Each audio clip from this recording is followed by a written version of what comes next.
So, Shannon, after the draft, who do you like better entering next season? Well, I think the Cowboys had the best draft. There's no question about that. I don't really like a whole lot about the draft at the Eagles, but I still believe the Eagles are going to win the NFC East because the Cowboys will do Cowboy things. Nothing has changed. I need to see proof. I need to see proof that when they get on the field and they play a couple of games, and I'm not telling you, just like I said last year, they're going to get out to that roaring start because they're playing some cream puffs, and I hate to call some of the teams cream puffs, but that's what they were. But I told Skip Bayless, I said, when they get to the meat of that schedule, when the rubber needs to meet the road, old Shay Sharpe going to be sitting back like he on the beach. Just like this, like I'm in good old Cancun or Jamaica, the grill. That's why I like to go vacation at, Jenny. And look what happened. So this is all I'm saying, Skip Bayless. I like some of the offseason moves that they've done. I like Darius Slay. I like that trade. I like Nicole Roby-Coben, slot corner. They got Jonathan Hargrave. Remember, Skip, they traded for Marquise Goodwin. So if D-Jack can come back, now they have speed to be able to lift the top off the coverage. Because D-Jack can run. Marquise Goodwin was an Olympian. He can run. Jalen Reagor ran 4.42, if I'm not mistaken, at the combine. He can run. So I like what they've done. I really do. From that aspect, the offseason move, the draft, I don't really see a whole other than Reagor. I don't think this year Jalen Hurts is going to help him much. But you have to love what the Cowboys did. They got CeeDee Lamb in the 17th spot when no one thought he would be there. They got a DB in the second, got a corner, Trayvon Diggs. They got Gallimore from OU. So, Skip, they loaded up. They got a lot of need. Now, I don't know if they got anybody per se to necessarily replace the production from Robert Quinn left.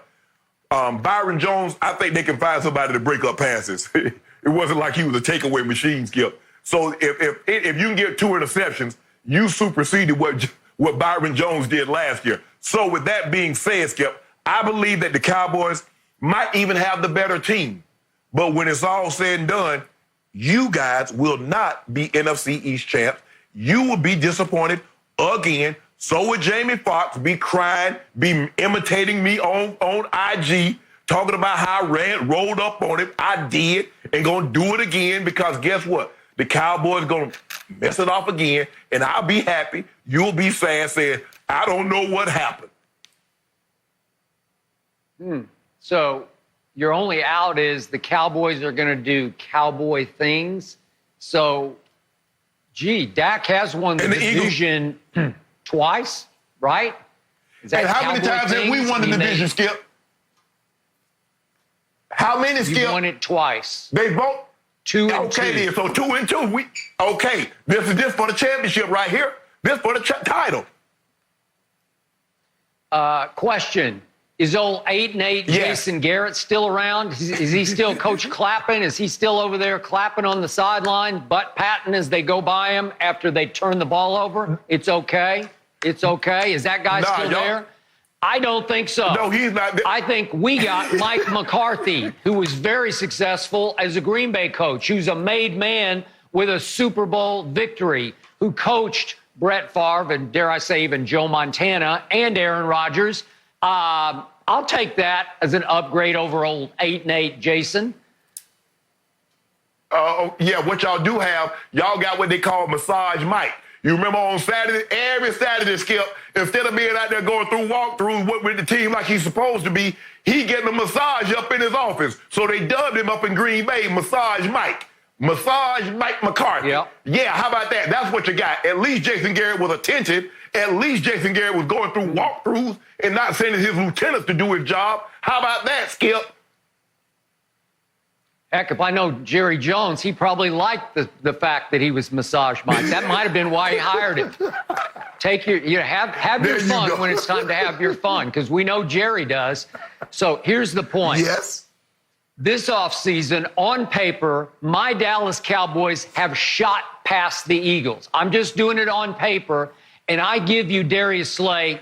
He can play. That was a sweet pickup. And Roby Coleman's pretty good. We know he got away with something a couple of years ago in the NFC Championship game that will live in infamy. Yes, he did. But he can play. So I give you those two. But you're missing the point. Look at all the defections and all the losses. Malcolm Jenkins, the leader of that secondary, is now a New Orleans Saint. Aguilar made a lot of big catches. I know he dropped a lot of balls, but he ain't there anymore. Jason Peters, for years, the best left tackle in pro football, is gone. Big V, his backup, is gone. Vinny Curry out. Timmy Jernigan, gone. Nigel Bradham, gone. Grugier Hill, gone. Man, that's a lot of losses from the defensive side also. And then I think we agree it's not like they dramatically upgraded in the draft, while Dallas goes out and gets Clinton Dix, Gerald McCoy, Dontari Poe, and Greg Zuerlein to shore up their place kicking, which cost them at least 2 games last year that would have made them a 10-6 football team and probably a playoff team. So if I show you just the free agent acquisitions, I'll take Dallas. And then we hit draft night on Thursday, Friday, and then obviously Saturday. And the Cowboys rocketed past the Eagles because Jerry Jones had his best draft ever. I thought Dallas had the best draft in pro football because their top 6 picks were all taken a round later than they should have been. So it went all-time steal in the first round, CD. That's the steal the whole first round. And then it went steal, steal, steal, steal, steal. They stole all 6 of their top picks, and they're all upgrades. And the 2 cornerbacks that they drafted, Trevon Diggs and Reggie Robinson, are both big physical corners who can also play safety if you need them to transition to safety. But what do they have in common, Shannon? Ball hawks. Get hands on footballs. Receivers playing cornerback. Byron Jones was not that. All of a sudden, you've brought some spark, some new charisma, and some new energy to your secondary.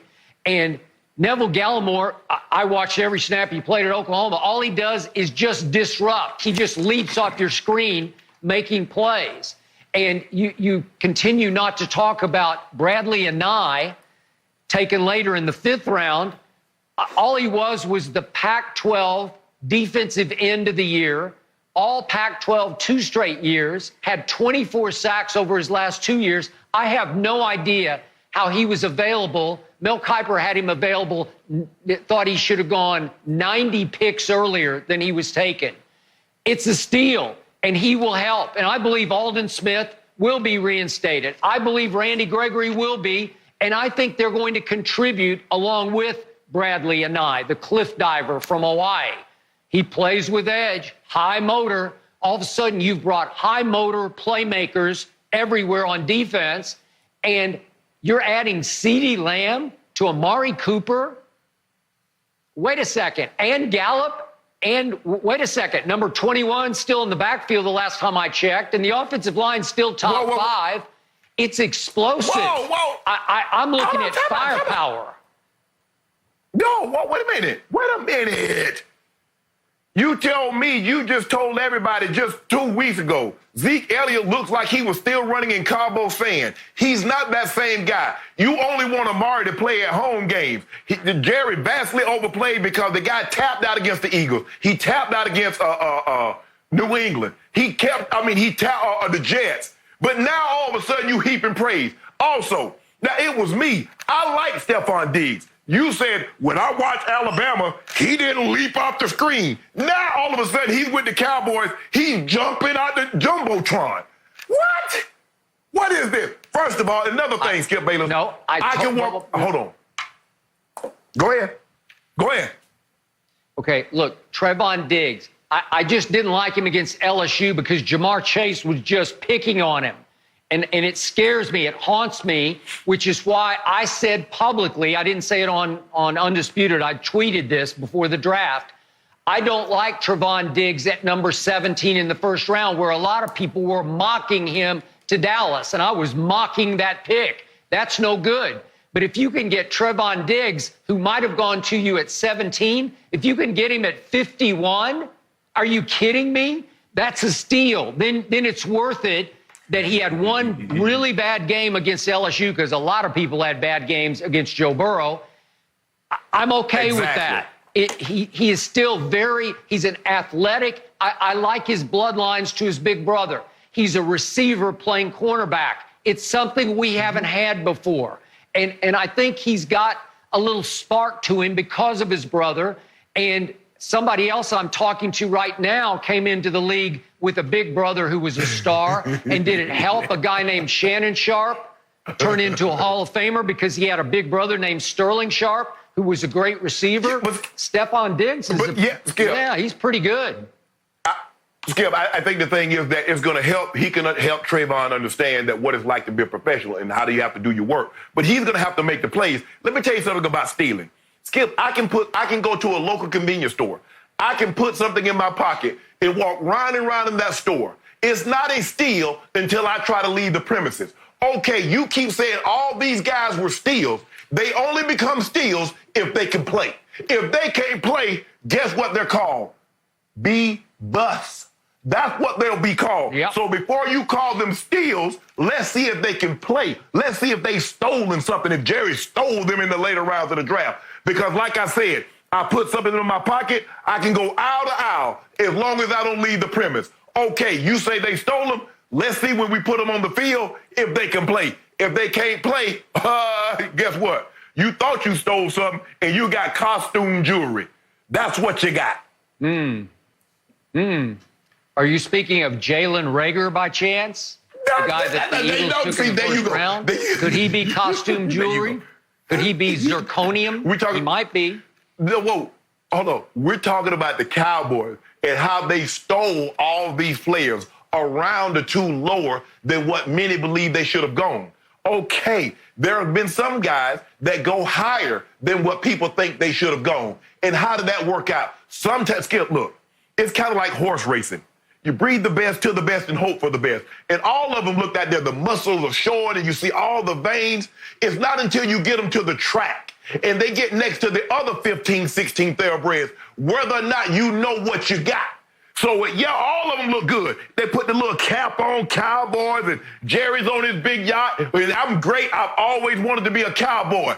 But it's not until you get into the game, into that fire, and you ask to make a play or you ask to prevent a play, then and only then will you know what you got, Skip Bayless. So everybody looks good right now. Trust me. In short, woo, boy, everybody time fast, everybody jumped high. But you know how football's played. I've seen a lot of guys that can run fast and jump high.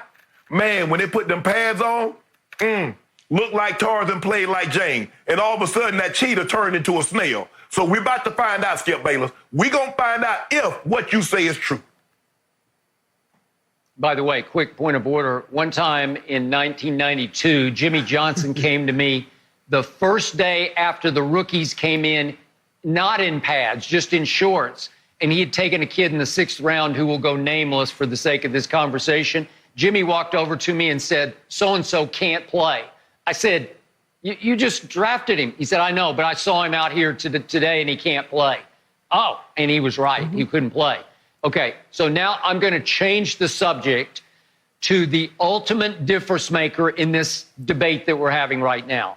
And I'm going to be objective about this because it's still going to come down to Dak Prescott. Rain Dakota Prescott. We know he's going through some grieving because he lost his older brother. And God help him and his family. We're with him on that. We're thinking about him. But Shannon, back on the football field, when push comes to shove, it's time to ask, is this deal ever going to get done? And my point is, there's such new momentum off this draft, starting with CeeDee Lamb, that I'm hoping that once Dak gets through with the process, I mean, you never get through with grieving your older brother, but once he gets back to the negotiating table, which will happen pretty soon, I'm hoping he will feel the new momentum. I'm hoping he'll say, gee, I've got CeeDee Lamb. He could be a new #1 receiver, maybe even better than Amari. And I still got Gallup, and I still got Zeke, and I still got that line, and we have a better defense, and it's time to compromise a little bit. It's time to come to the middle of the table and try to get this deal finished for the sake of the football team. So, again, if Dak is a holdout through whatever camp we have, obviously he's going to miss the virtual sort of offseason that they're going to have. But if he's a holdout through camp, through whatever preseason games there are, Heck, if he's a holdout for games 1 and 2, which is still a distinct possibility, all bets are off. So now the ball is in Rain Dakota Prescott's court, and I'm trusting his football character to help get this deal done. And that's what owners try to do. They always try to pit it. Make a compromise. It's always the player that's has to take the compromise. It's always the player pitted as being selfish. No, Jerry. No. You keep talking about we've made an offer and it's got to be right for us. And you said, oh, when it comes time to play football, he'll be here to play. You being very dismissive. If I'm Dak Prescott, I'm holding steady to my guns. They keep saying, oh, Dak, they go offering Dak to be the highest paid player in NFL history. How much money is fully guaranteed? Clarence Hill Jr., you keep tweeting they offered him $35 million. How much is fully guaranteed? Skip, did you see that? Taysom Hill, 2 years, $21 million, 16.5 fully guaranteed. That's what I need to know. Not how much the totality of the contract, because numbers mean nothing in football. How much is fully guaranteed? And I'm tired of you talking about the offensive line. See, now all of a sudden you talk about the Cowboys going to NFC East. The same offensive line that you heaping praise on used to come in there every Sunday and talk about they got their golden tails kicked. Now you loving them. Zeke Elliott running in Cabo Sand. Now you're loving him. Amari Cooper tapped out. Now you're loving him. Oh, now you love everybody. Man, you need to stop, Skip. Hey, I still got Ty Smith. I still got Lyle Collins. I still got Zach Martin. I still got Connor McGovern at center, who I think he played center at Penn State. I think he'll be pretty good. I think there'll be a top 5 line. That's all I'm saying. That will be good enough. They were top 5 last year. Was Ty Smith there last year? All-decade player. Zach Martin, all-decade player. Were they there last year? And with 8-8, you ought to be ashamed of yourself. You should be. That's what you should be ashamed of. Proud of myself. All those all-decade players. Thank you for watching. You can subscribe here to get the latest from the show, and be sure to check out more of the best clips from Undisputed, or go watch a few other segments from our other shows on FS1.